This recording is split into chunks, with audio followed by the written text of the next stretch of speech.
back to another episode of Another in the Fire. So today, our episode, we're going to get deep. We're going to get, I think we always get deep on these episodes. We're going to get deeper. I mean, we're just going to be raw and diving in into everything and anything and the unspoken. Let's say that. Yeah. We're diving into the unspoken. So before we get started, we're going to go over our what is it? Our Laughs and lessons. Laughs and lessons. Yes, laughs and lessons. Yes.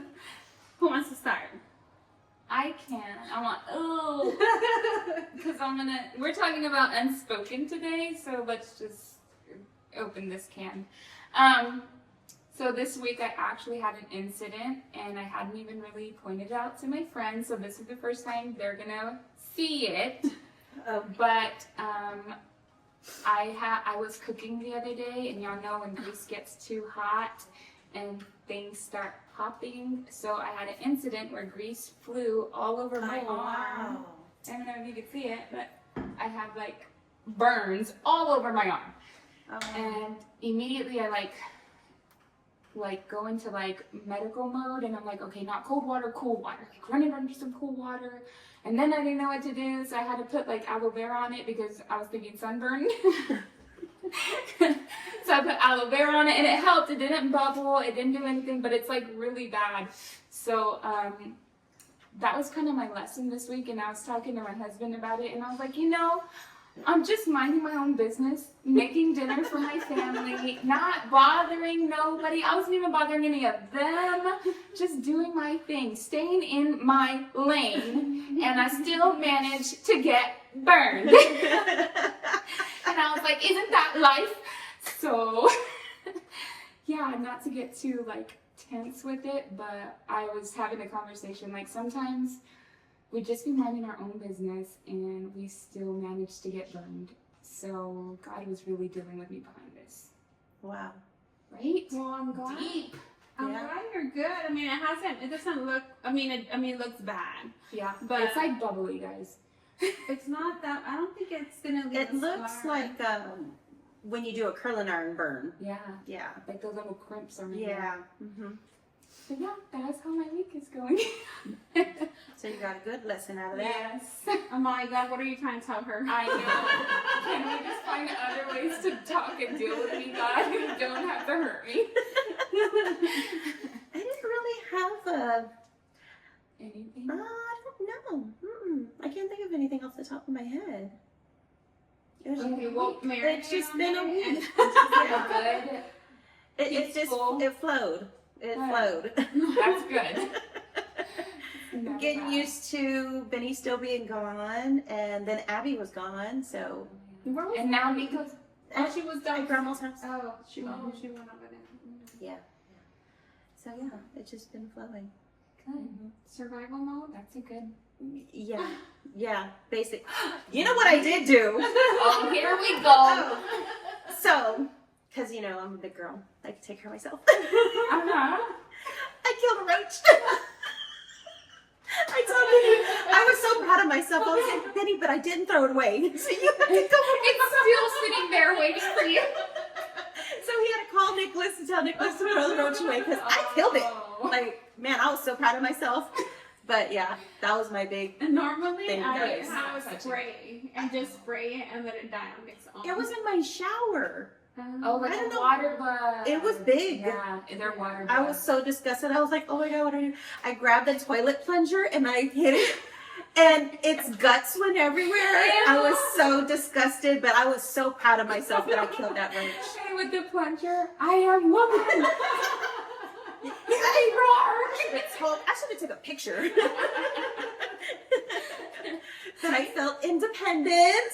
Yeah. Good for you. It's the little things. Yeah. For me, I would say it has been a little fiery week.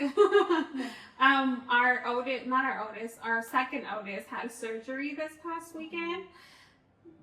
Friday. So it was just a lot, like, we didn't know what to expect, and like the recovery, and like they said it wasn't that big of a deal, but then, as a mom, you're like, okay, are you doing too much? Are you enabling her? So it was just a lot of that, trying to figure out. The whole anesthesia freaks me out. Me too. Exactly that. Going under is what it was. It's kind of what it is. Yes, and it was like 4 little holes. I think the biggest one is in her belly button. She had surgery to remove her gallbladder. So it's not, I think it sounds worse than what it is.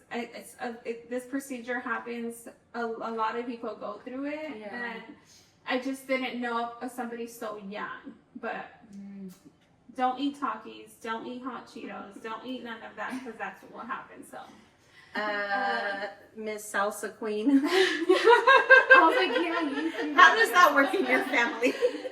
See, I've never had, nobody close to me or personally that I know had, you know what, my brother-in-law went through that, but, so it's been recovery, and then I know I got like a little cold or something, so it's just kind of recovering from all of that. Maybe it was stress, I don't know what it is.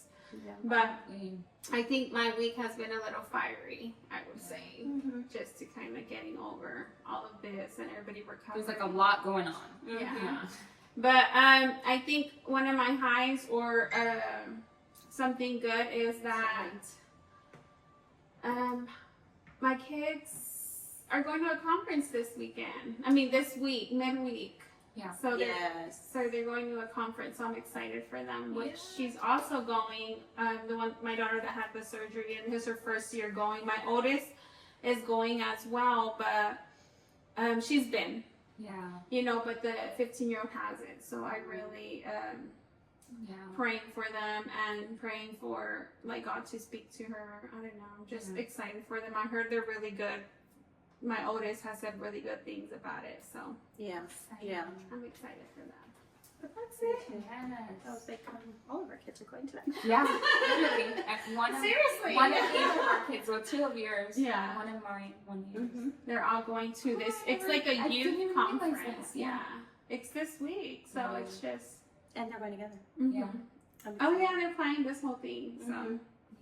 So I guess that's the high for all of us. Yeah, True. yeah. Thanks for reminding me. I know. I would have thought about it come Wednesday because Nicholas is going to be gone all week. Yeah. And then I won't see him until Ben is Sunday. going to pick up your water bugs. I don't know what's going to happen. It's going to be me and Abigail. Lord.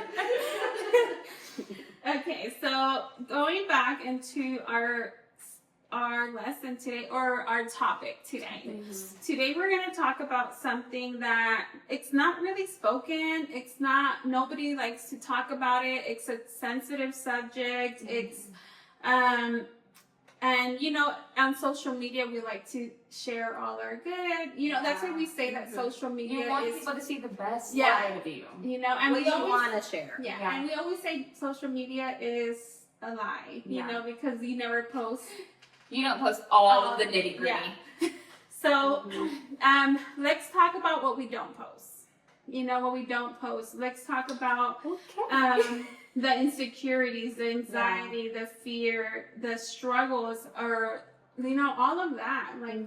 It's the things we don't typically usually share. exactly. Yeah. So that's what today's topic is about, and we're gonna name this topic the unspoken battles. So let's get into it. Y'all, we're doing this for you. I'm all like, let's not cry this episode because we've been really emotional in the past episodes, and Everyone, we're crying. yes. But I think it's like we are really being genuine. We're really being vulnerable. We're just because we know we've been through it, and thank the Lord we've overcame that battle. Oh, thank the Lord we saw the light, and We're growing through it. yeah, We're not just staying in it. Yes, exactly. So that's what we want for our friends here on the podcast to do the same thing, because it is possible. There is light at the end of the tunnel. You will overcome this. So Yeah. all right. So let's talk about it. We're unspoken about. Yes, the unspoken battles. So I don't know.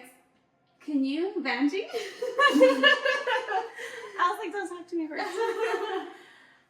Have you ever felt like anxiety, depression, or have you ever been through anything like that you had to like be in front of people? You were like, had always like the happy face or like, but then behind closed doors is you struggled. Did you ever have a moment, or is there one you want to share that? How did you overcome that? What you went through and how you overcame that? All of the above. Anxiety, depression, PTSD, all the triggers. But one of the things I wanted to talk about, it says hidden addictions. So I had a hidden addiction, but thank the Lord that social media wasn't that big of a deal back then. I think I had MySpace. Even now, though, I do share a lot. I just don't go like deep and vulnerable, and I feel like you share enough to help someone, but you don't share. You don't share enough for people to hurt you. Yes. So, vaguely, I have shared that back in the day, I did have a hidden addiction that nobody knew about. Now I talk about it, but I was addicted to pills, to painkillers, and Benadryl. I would mix them. Why that's a mixture, I don't know. It's a thing. It's a thing. I'm not gonna say what it's called because I don't really know. But it is. So I get allergic to everything, and my family knows. Like I got burned once, and it blistered up, and I had to go to the hospital. And then there was like 3 other occasions where they had to admit me in the hospital for like allergic reactions. Well, they prescribed me Vicodin, steroids, and then they would tell me to take Benadryl, like 5 Benadryl at a time. Yeah. And by the 3rd time, I was addicted to that feeling. I like wanted it all the time, but nobody knew about it. Nobody knew. Because it is a numbing feeling, so you get like, I like that high. And it was in the midst of, well, a lot of things going on, but in the midst of me not understanding that I had depression the way I had depression, or anger or anxiety. It was before I really understood all the mental health issues. So you're basically just like surviving life and trying to figure it out, which everybody does. They cling on to that one thing that's going to help them get through the moment. So that was helping me get through those moments, and I was like, oh, I like this. So it got to the point where I was getting them from my aunt, and then she was getting it from somebody else, and then when she didn't have them, I'd look for it. So it was a real thing for about 2 years, and nobody knew. Not even my husband until years later. Because that was like more than 15 years ago. Because I've been walking with God for almost 18, so more than 18 years ago, actually. I actually didn't know that. I didn't know that. See? I picked up on it because there's a lot of times where if Angie has like a headache or anything, she'll just take a nap. She'll put like a cloth on her, but she will not take anything. So even with her shoulder. With her shoulder injury. I got into a car accident. I fractured my wrist, and then a year later injured the shoulder. And I really tried not to take those painkillers. And I had to every day when I took them, or when I had to take them throughout the day, I kept telling myself, like, it's for the pain. It's for the pain. It's not. You're in control of it. Yes, like I had to mentally control it. So that way I wouldn't like that feeling again. But I ain't gonna lie, I'm like, ooh, it feels so good to sleep and not like care. That. Yeah, like it just gets you into that headspace where it's a numbing feeling for sure.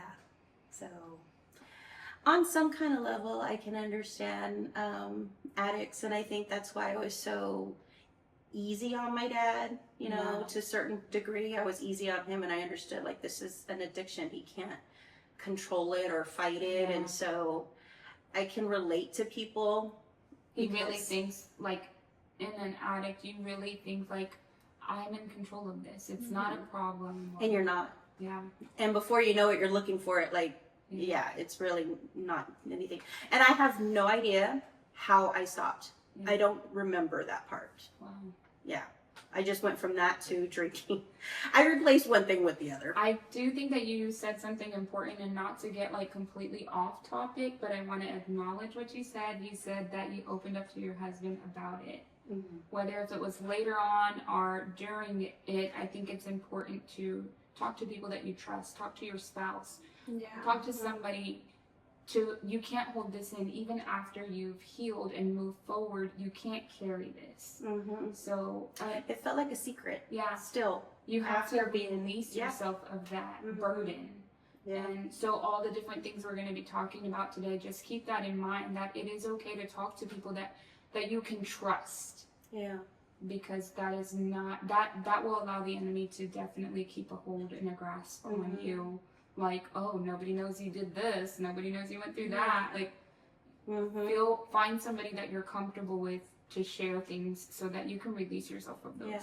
And not only that, accountability. I was just thinking that, accountability. Accountability of like not you going back there, because we know how the enemy moves and we know what he tries to bring, temptation and stuff. So I think it's good to share with, I mean, your spouse obviously, but like, because he's with you 24/7, you know, he's literally doing life with you. Well, not 24/7. Not recently. This is how it became an addiction. But also, he knows you better than anybody else. Yeah. So he knows when you're off. Like, you Yeah. know, there's things that my husband knows about me, and he's like, what's wrong with you? And I'm like, nothing. Yeah. Clearly something's wrong with me. So he knows even when I think I'm not, like, expressing something's wrong, your husband knows. Yeah. So it also helps accountability wise. So yes, definitely open up to somebody you trust and that will be there and not in a non-judgmental way or anything like that, but literally be there to help you. Yeah. So what about you?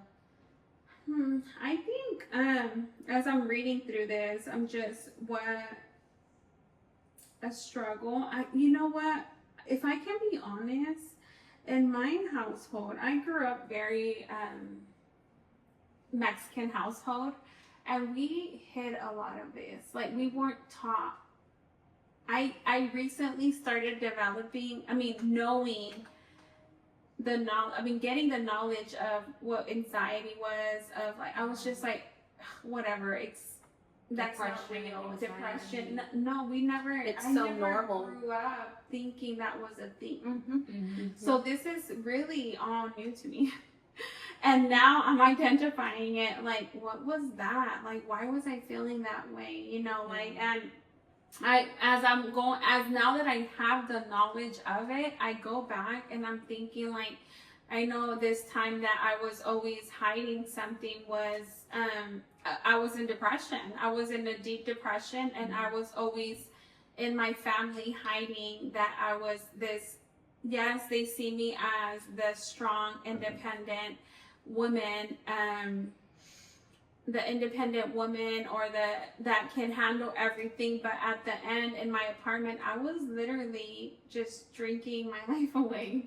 trying to numb that, you know, like it was just really, I would get drunk enough to be able to just numb my pain and forget about it, and then go to bed, wake up the next day, nothing happened, it's me, you know, I'm here to solve problems. So a lot of that was, but again, I couldn't identify it as a depression, you know. I was just like, it's normal, just in a kind funk. of thing. I'm in a funk. Yeah, exactly. So many times people just say, I'm just in a funk.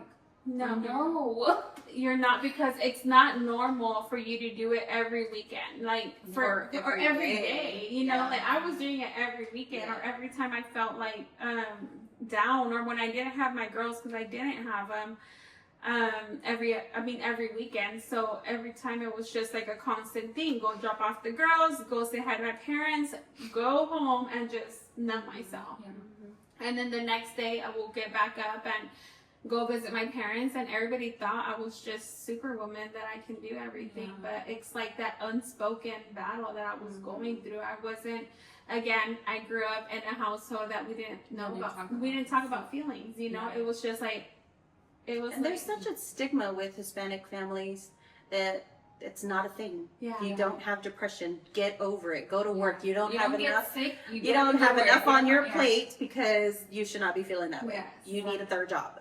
It's very much like that, and I can say that, like, and still to this day, like now, obviously in my household, we don't do that. You know, well, I can't, you know, I still, my parents raised me, so I still carry a little bit of that, and I have to stop myself and be like, Claudia, Yeah. Yeah. like, she's going through a depression, just listen to her, talk to her, you know, like her emotions, and like, you know, I'm, Because you're used to being the one to fix everything Yes. in your family, and it's not for you to fix all the time. Yeah. I also think that families just think like it's just a sadness you can get over. And depression really is more complex than that. You can't just get over it. yeah. Yeah, So it did take time, and when I was reading about this, our topic, and I was like, man, like, what was I hiding? Well, I didn't know I was hiding it. Yeah. Like, not on purpose. I just didn't know about it. I just thought it was normal. And hiding and secrets are normal. Well, the way we grew But up. how Yeah. you deal with them is yeah. Right. And right. I didn't like. Again, I didn't know therapy, none of that kind of stuff, you know, and it was just very much like numbing myself and drinking and like avoiding the problem, sweep it under the carpet like we like to say, and move on, you know. Yep. So until now, it's just whenever I'm realizing like, oh, I was depressed, you know, like that did happen to me. because we spoke about like drugs, pills, there's drinking, alcohol addictions. When you talk about anxiety and when you said right now you sweep it under the rug and you just move forward, like sometimes that's what you do with alcoholism too. Like if you just learn to be a functioning alcoholic, Yes. it's better. Well, if you learn to function with depression and anxiety, it's the same thing. Yeah. You're sweeping it under the rug. You're learning to live with it. You're learning to deal with it. That's not solving it. So Yeah. just to point out that, you know, sometimes we think like it's easier to look at other people's problems and be like, that's a functioning alcoholic, but I don't have that problem. But the things that you do struggle with, you're a functioning. That's Whatever. exactly what I Yeah. used to say is I don't have a problem. I can stop whenever I want. But it's the same and thing I with would get up depression. every day, do my job, take care of my kids, whatever I thought was taking care of my kids. Yeah. I was functioning. Yeah. And Yeah. with depression, you learn to function with Yeah. it because you didn't. And anxiety is usually masked like with anger, like you're lashing out at somebody all the time, and people are like, "Oh, you're so angry," but really it is coming from some type of anxiety. Yeah. We just think like, "Oh well, they're just mad. That's just the way they are." Yeah. Yeah. What about you, friend? Well, mine's a little different. So I feel like my unspoken battle for a long time was I have PCOS and I have endometriosis, and that means that I have a lot of trouble having babies, and I don't talk about it as much as I probably should because I got so used to covering it and dealing with it. Like, you deal with a lot of stuff when it comes to having PCOS. Like, you have facial hair, you have hair in, like, your belly, you know, on your lower back. Like, it affects everybody differently. Yeah. So, I don't talk about it because I feel like it's going to bring awareness to me personally, and then people are going to look at me like, okay, which one does she have? So, I don't talk about having it, but that is my unspoken thing. Like, I don't say much about it because I believe, you know, that God, if it's for me to have babies, God will definitely bless us. I believe in that.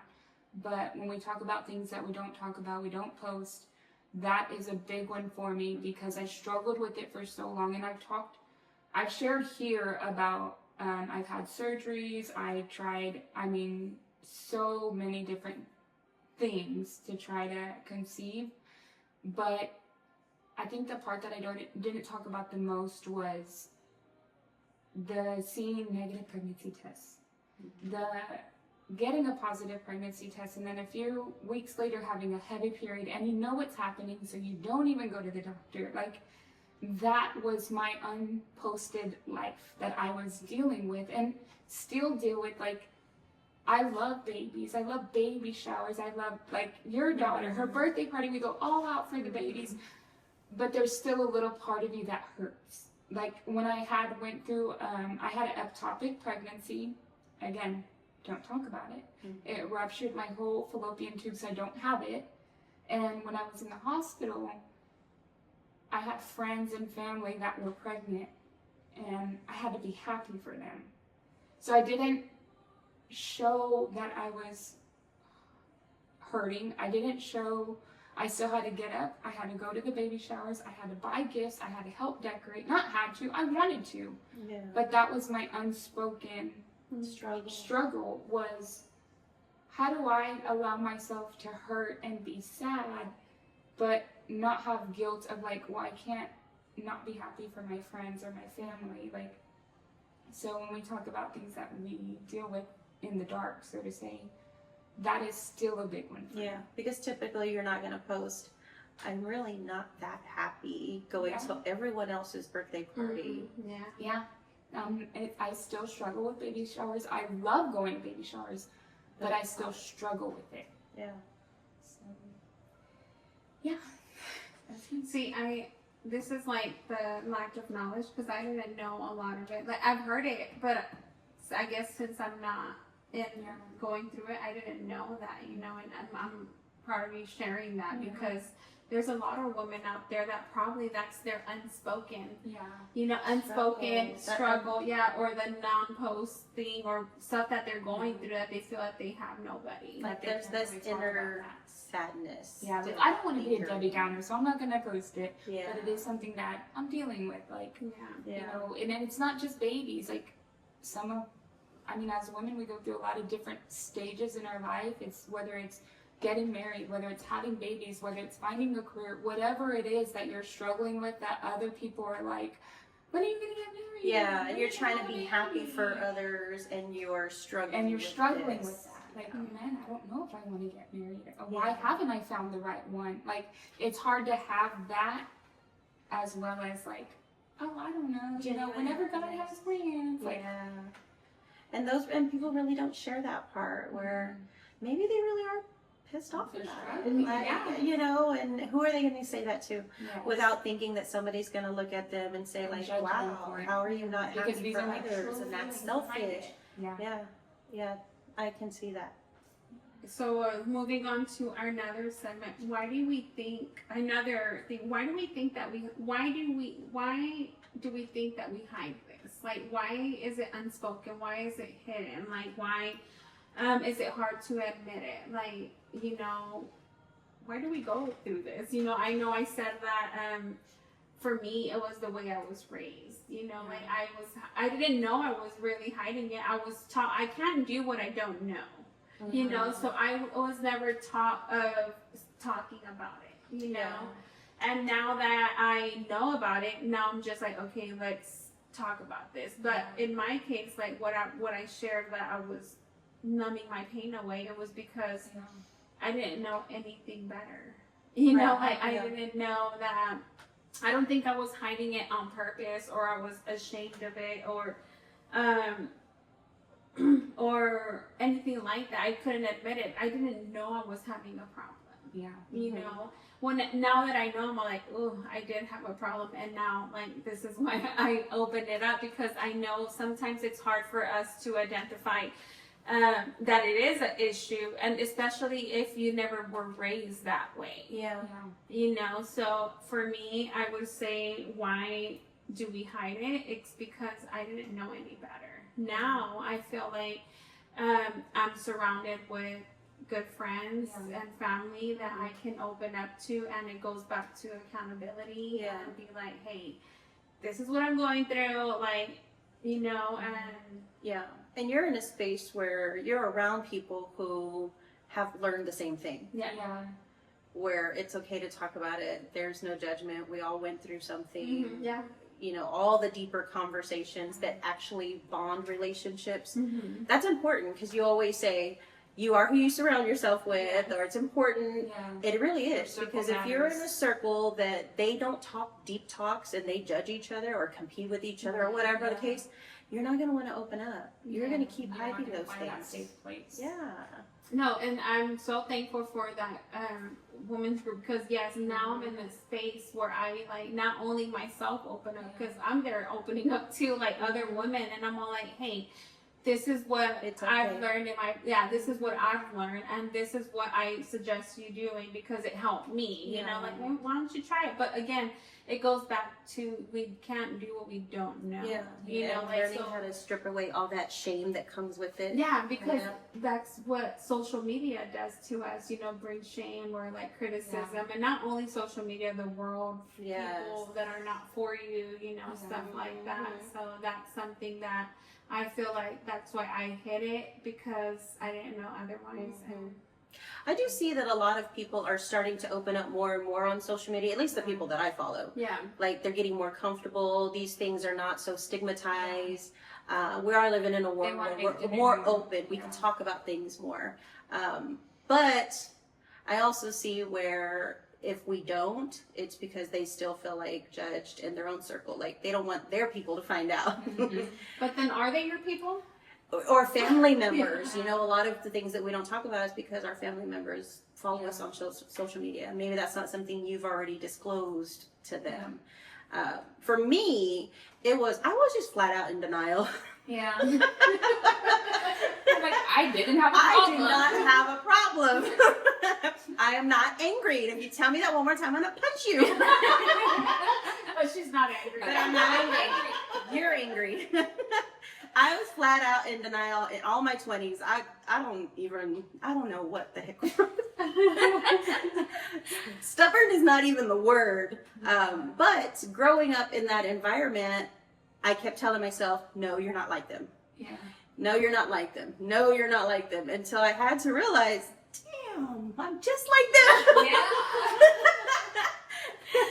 You are who you surround yourself with, your environment, Yes. and you become your surroundings. Like, who raised you? Yeah. And I was in such denial that I did not realize I had a problem. Not a drinking problem, a cussing problem, an anger problem. I didn't have no problems. Y'all got a problem with me. I don't have no problems with myself. Yes, so I can't even tell you how, I don't even remember the day that the light shined. Yeah. I really don't, because I think that with denial, that's what happens. Like an instant moment where you're like, oh crap, that is me, or that did happen. Yeah. You can't really like pinpoint it though. So that's really what Probably happened. like overtime. I think so. One bad thing after another made me realize that I had an issue. So God humbled you. Yeah, still humbling me. Yeah. I think it's a daily thing. Yeah. I mean, I'm getting burnt in the kitchen, so. Yes, but definitely I was just in denial. Because now I'm open. Like, you ask me questions, I'll tell you the truth. Yeah. I don't hide my life, but then I really didn't think I had a problem, so why share it? Yeah. And people thought I was hiding it, or you just think you're better than everyone else. I don't have a problem. If I did, I would tell you. I think that's another thing too, like talking about what we share and don't share on social media. So we pick what we want to share, everybody does, and then people get that stigma of like, oh, you think you're better than everybody else because of what you're posting, and at the same time you're like, no, if I really posted my stuff, you would see that I'm not better than anybody else. Yeah, and I think also social media is not a place where you should share everything. Yeah, no. Because it's not a vulnerable place. It's a place of judgment. It's a place of backbiting and division, and people want to use things against you. So I am okay with sharing whatever I want to share. Little bits and pieces And here and talking there. about like social media, sharing things on social media, how you said like a lot of times we don't share things because we have family on there and we don't want to like expose those things that you're dealing with. That's not a good sign when you feel more comfortable opening up to complete strangers than people that you surround yourself with. Mm-hmm. Like, just throwing that out there for whoever may need it. I see that a lot where people put a lot of their business on social media, and that's the first time everyone's heard it. Yeah. I find out a lot about people on social media, and I'm like, I talk to you all the time. Like, why didn't you say that to me? So I think like social media is an outlet, and that's a bad outlet. Yeah. It is a really bad Very outlet. bad. Yeah. For But me, I hid it because I felt I was providing an opportunity for people to judge me, and I didn't want that. I didn't want to put my own insecurities out there when people are already judging all of us. Like, so I didn't talk about it. I didn't share these things because I didn't want myself to be, I was already very vulnerable and barely hanging on, barely keeping it together. Like, I didn't want to share anything with anybody. Like, even my mom, like, I didn't share a lot of things with her. And now that I'm older, married, have the girls, like, me and my mom have a much better relationship than I've ever had in my life. And I think a lot of that is because I'm able to talk to her about stuff that I'm going through without feeling judged or anything like that. So that's one reason why I didn't share too much. But I find myself sharing more now because I get approached a lot, like, not knowing. That's how I know it's God, because they don't know what I dealt with. But women will tell me, like, oh, my daughter has this, or my daughter doesn't have regular periods. And they don't know you. They don't know that I struggle with it, and I can recognize what those signs are. Like, oh, my daughter has a little peach fuzz on her chin, and you can relate. And I'm like, these are signs. Get her checked. Like, and that's how I know that I should be more open to it, because our kids are going through stuff that maybe you haven't dealt with, but you know somebody who has. Yep. That happens to me a lot. People always come to me with something, and I'm like, I don't always want to say, like, oh, yeah, I know what you're going through. Or, like, you know, that person that over-relates? Yes. It's not about you. I've been through everything. Yes. And so I make sure I don't do that. Yeah. But when I start to mentor them or counsel them, they do ask, like, how do you know what to say, or this, that, or the other? And then I'm able to share, well, a little bit. Yeah. I can relate. Yeah. But yeah, I think it all goes back to, like, man, God, like, there's a reason, like, you, like, because doesn't it happen, like, it just happens naturally. You know, they come to you and they're just open up, and I'm all like, who sent you? And why are you here? Why are you asking this?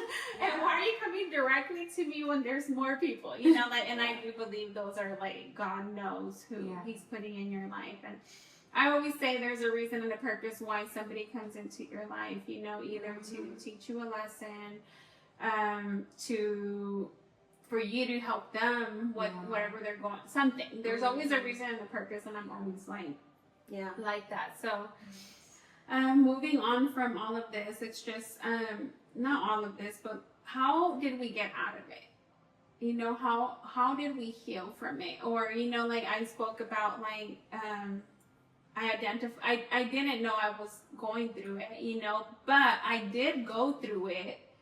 I continued, I didn't know I had to be healed because I didn't know it was depression, you know, so, but I can say that the way that I healed was because probably months later is when I when I found Christ.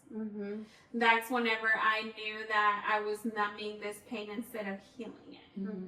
And that's whenever I started my process of healing. So not only did it, I mean, obviously God helped me through all of it, but it's just, I started surrounding myself with different people. I started, you know, like, instead of grabbing the bottle, I would go to the gym. You know, like, replace it with something healthy. Exactly. Like, I would just not try to go through that route, but I can say the main focus was, like, my relationship with Christ. And I'm not trying to sound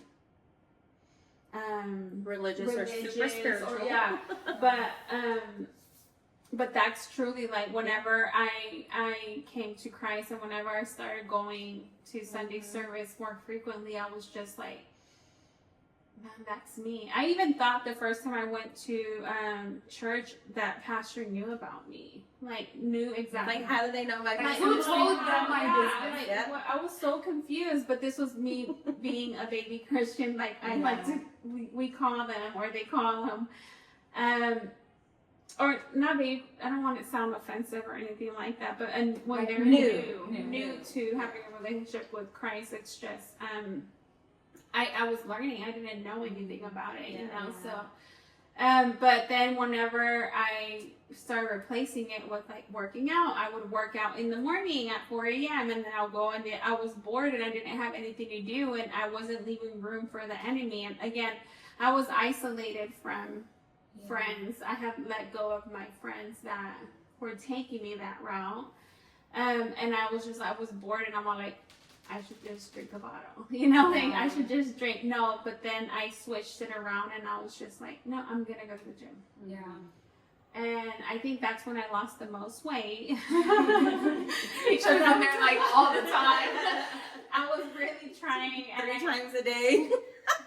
yes, and I did lose a lot of weight, and I did, but I think that I would say now that I know that I was in a depression funk and I was hiding it, now I can go back and say, like, how did I heal? Yeah. Well, my relationship with Christ and the gym. Yeah.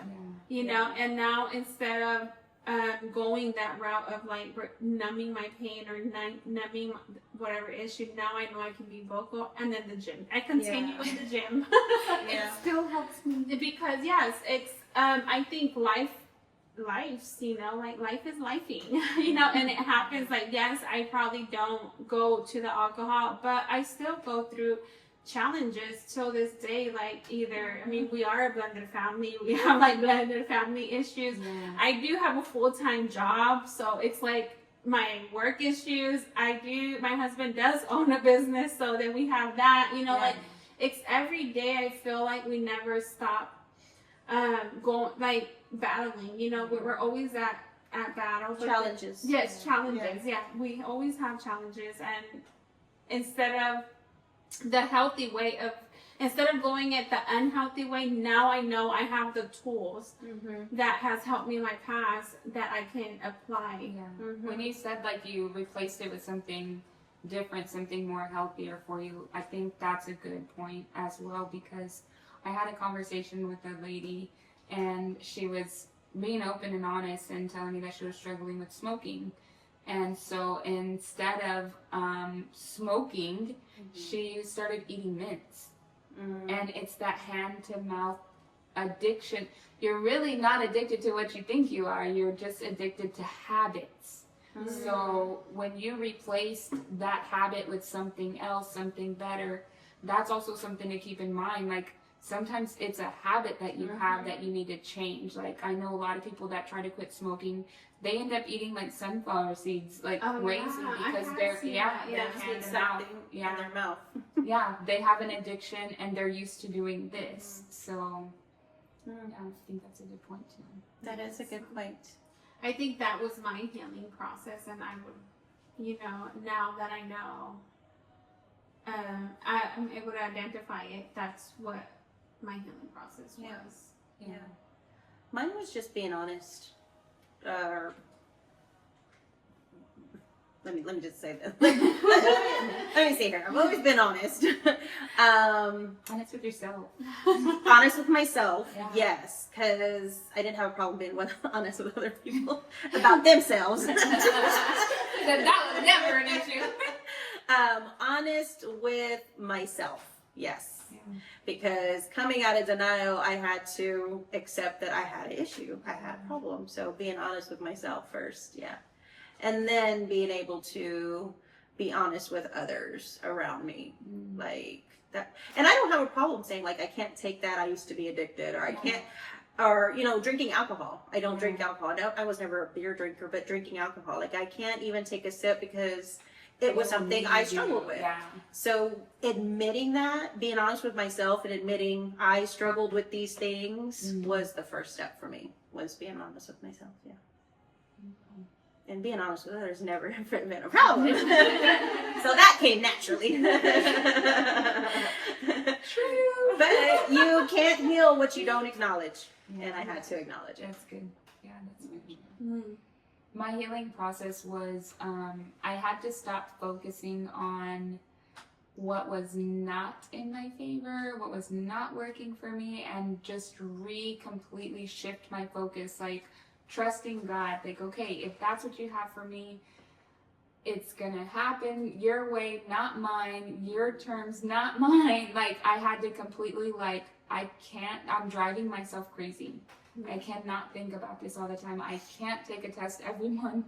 Like, I'm driving myself crazy. So I think when I started shifting my focus and paying attention to just living my life, enjoying my life, later on, years later, I I've talked about, meeting John and him having the girls and that kind of, now we joke around and John's like, what if we did like randomly have a baby because, it could happen still. And I'm like, why would you say that? Like, we're Gonna be in their 50s and 60s. The girls are about to be grown. We can travel. We can do all kinds. Like, why would you put that on us right now? So it's just crazy how things change. But part of my healing was definitely not stressing myself out over it. Like, I put this pressure on myself because of what I wanted. And then once I just like released it, like, okay, God, if you said it's gonna happen, it's gonna happen.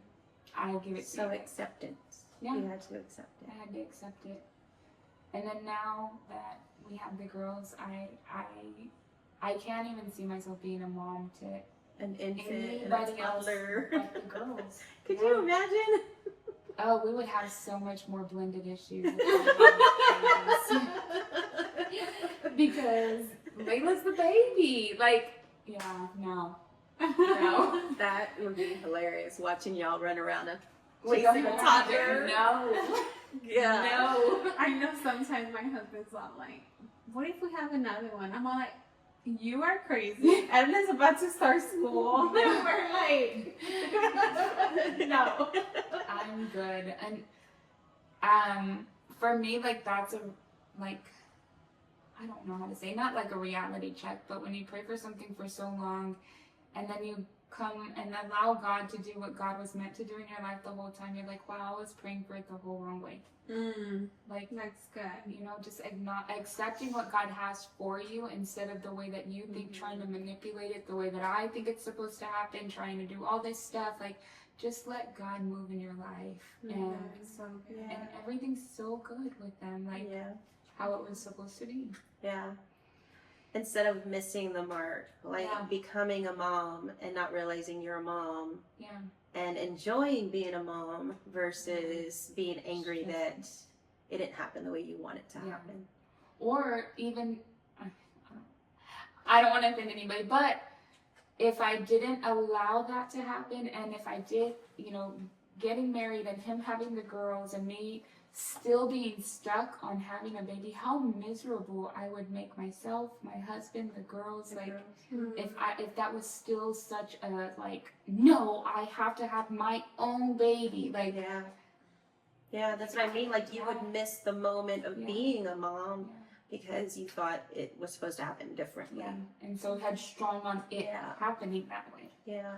I like how open-minded you are like that whenever you said, like, I was praying for it the wrong way. You Mhm. know, like, and that is, like, a lot of people go through that. You're like, it's either This this or that, yeah, like, and giving you 1 year, God. yeah, and then Yeah. not knowing that, hey, that's not the route you're supposed to go. Yes, you're gonna be a mom, but you're gonna be a mom to The way he had yeah, it the set way out, exactly to exactly yeah.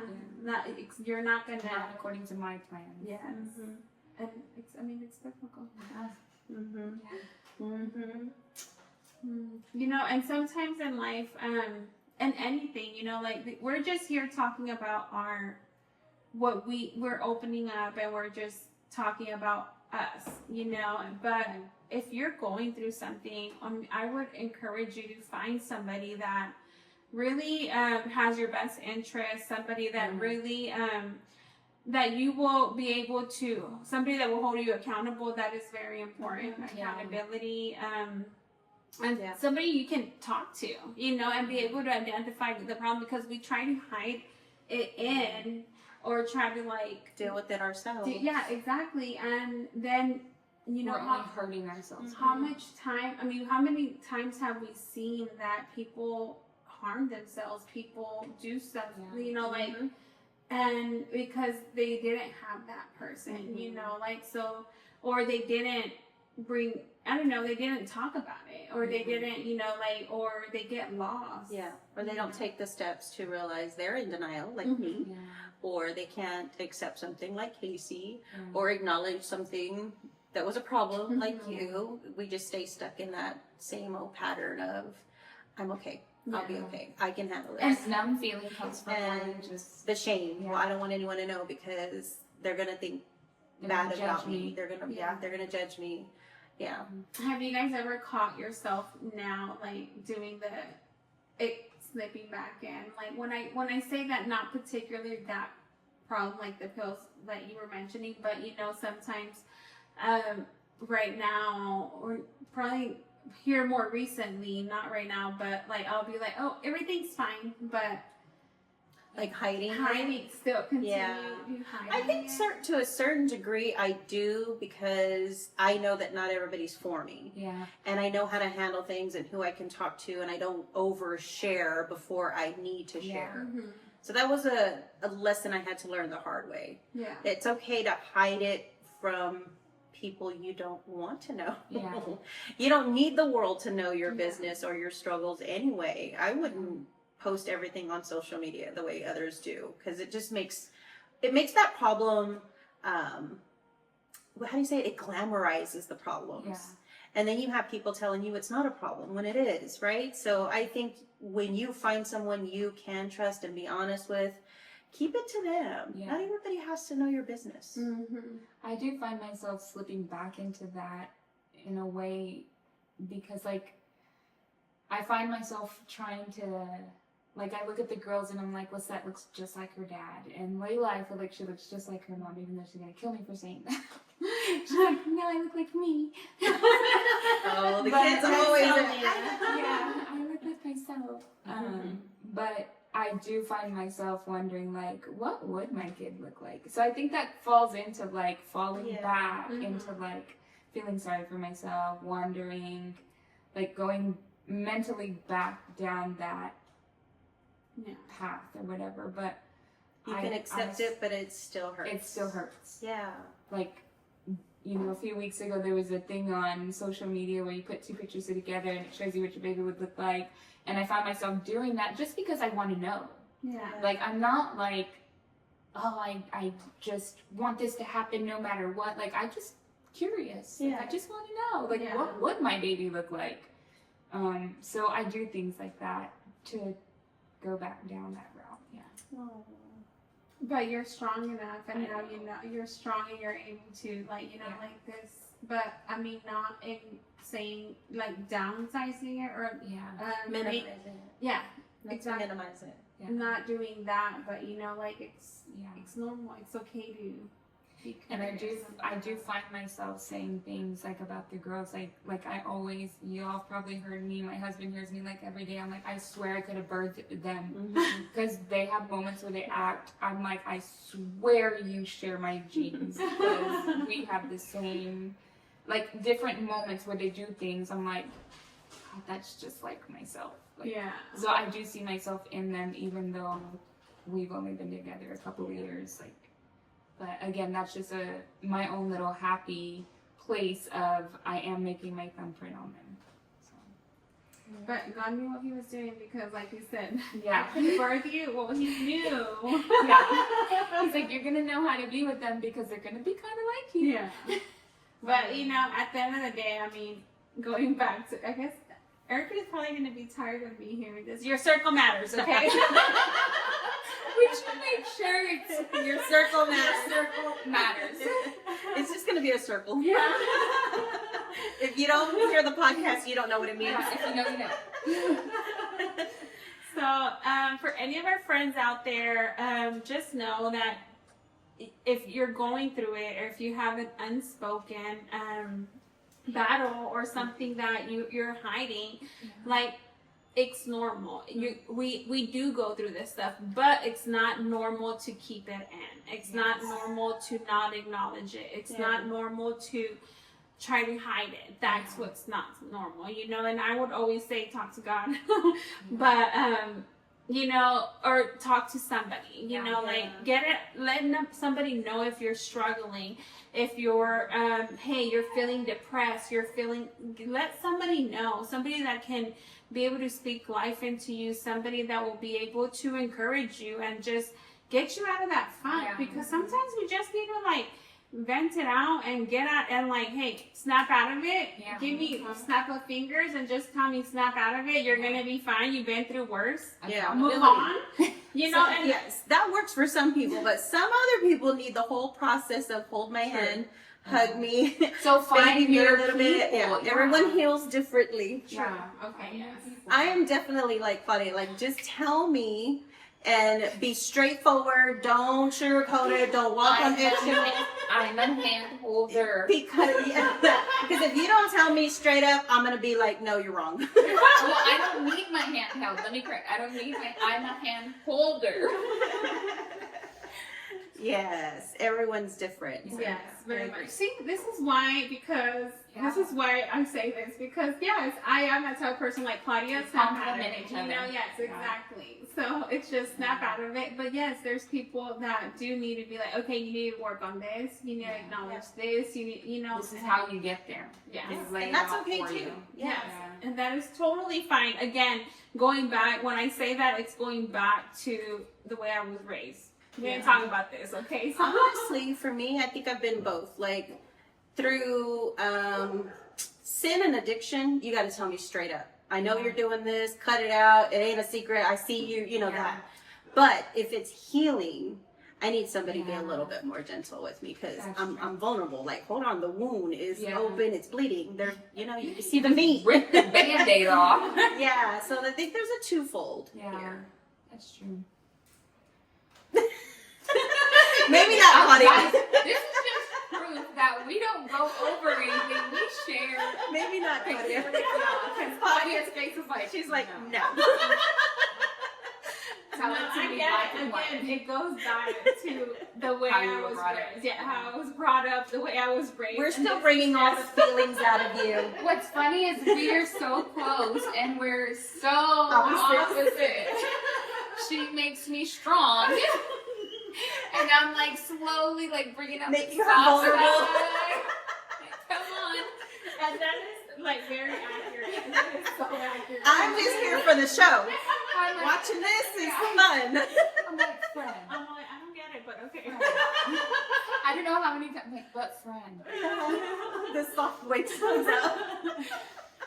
All right, ladies. So just remember that you do not have to do this fight alone. Yeah. You know, that's all that we're being vulnerable so we can get it out there that it's okay to not be okay. And you do not have to fight this battle on your own. Yes. And just remember that you always have a friend at the table. Yes. And also remember that I guess we're going to wrap up this episode already. Well, I would just add real quick because you said, you know, we're sharing because we want to show you how beautiful it is Yes. to say. Yes. I mean, not necessarily post it on social media, but Yeah. find somebody to open up with because look at how powerful it is. I think that tagline, what I don't post on social media is just what I'm hiding portion of it. We don't want you to post everything on social media. Go post it. We don't want you to live through social media, period. Social media is fake, remember. Use it for good, not for evil. Yes. There's So, beauty in speaking about the things that Yeah. you really don't want to speak about. Yeah, but find your safe space. Yeah. and well, yeah, that wraps up today's episode. Remember that you are not alone. You're not consumed. Another is in the fire. Bye, guys.